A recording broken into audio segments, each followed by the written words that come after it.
I have no problem with people thinking that Israel killed Kirk. I have no problem people asking questions about it. I probably believe that Charlie Kirk was evolving on his position. These are all things that are perfectly fine. My issue is, how did this converse? Kirk was murdered on a Wednesday because within 24 hours, I didn't automatically blame the Jews. People questioned my motivations. That's what I have a problem with. He was murdered on a Wednesday. We didn't even have a suspect until 34, people say between 33 and 36 hours later.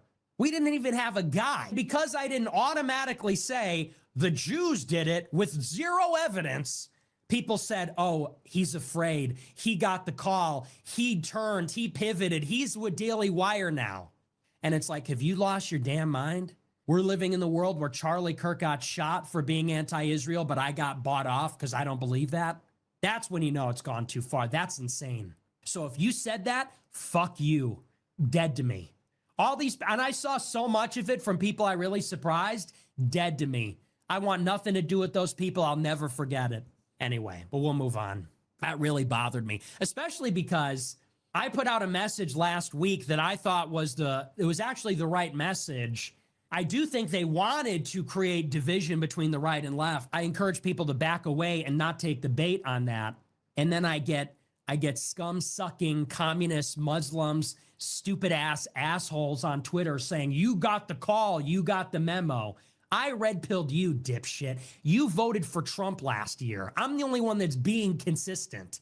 People expect me to appease them. I will appease nobody. That is Nicholas J. Fuentes, and I fully support him. This is in the aftermath of the tragic Charlie Kirk assassination, and people are rushing to blame Israel.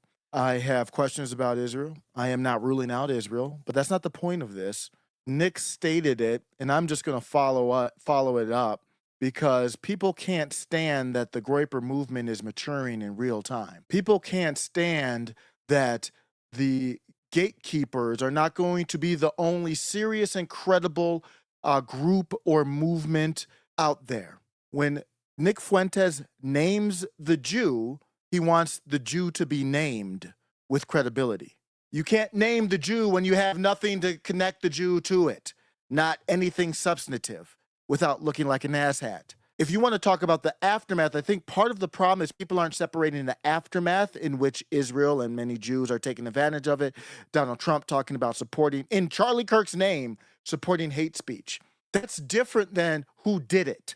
And with AI out there, videos, I've looked at videos where they had drones potentially and all this other stuff. I can't verify it. With AI, you can fake all of that in a heartbeat. They would prefer the Groypers to be some idiots that just name Jews, name Jews, name Jews, that they can mock without credibility.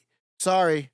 What's the problem is people like Matt Walsh, Tim Pool, and others, Officer Tatum, just naming them off the top of my head, they have no credibility. Patrick Bet-David, they have no credibility. So they want to make sure Nick has no credibility. They want Nick and the Groypers to be circus clowns. No, that's not going to happen. I'm not here to just name the Jew for you as some type of entertainment, like a court jester.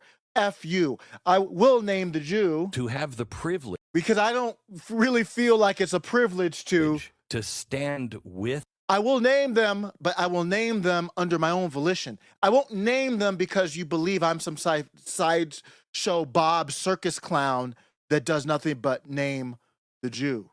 Nick Fuentes steel-manned. Here's what's important. Nick Fuentes steel-manned the Israel argument.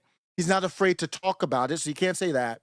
He actually argued it better than I could articulate the argument. Israel has motive, opportunity, and means, motive, opportunity. That still is not enough, even though that is a lot. It's not enough to directly connect it. And all Nick said is, I don't have a problem if you question him. I'm just not there. I don't see it. How are you there already? I don't even know what's going on. The story doesn't add up. Now, Nick said that he will believe the story. My interpretation, I'm not speaking for Nick, is that he said that's the most plausible right now. Not that he believes the text story. It's all bizarre. But this rush to accuse Nick Fuentes of getting the call and being bought out, you're really just worried about a movement that you can't. This is Index Red. No more games, no more masks, just the signal.